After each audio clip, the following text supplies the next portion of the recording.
Copay Wallet App. The pros, the cons. The Copay Wallet app is one of the pioneers of open-source Bitcoin wallets. But is it still a smart choice in today's crowded crypto space? Let's take a closer look at the pros and cons. Starting with the pros, Copay's biggest advantage is security through transparency.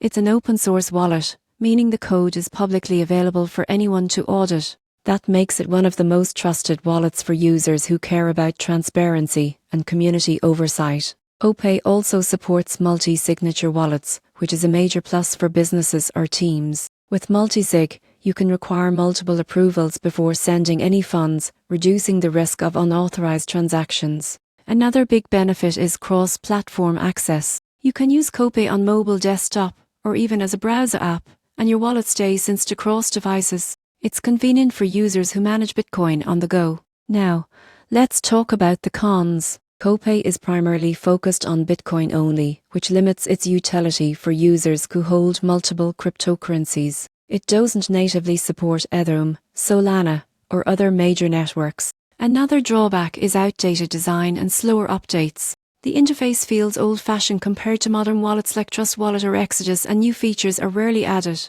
Lastly, while Copay's multi-sig setup is great for security, it can be confusing for beginners. Setting it up incorrectly could lock you out of your own funds. In summary, the Copay Wallet app is a secure, transparent, and time-tested Bitcoin wallet. The surprising truth: it's not flashy, but it's rock solid for those who value security and simplicity. However, if you want a more modern, multi-asset wallet, you might outgrow Copay quickly.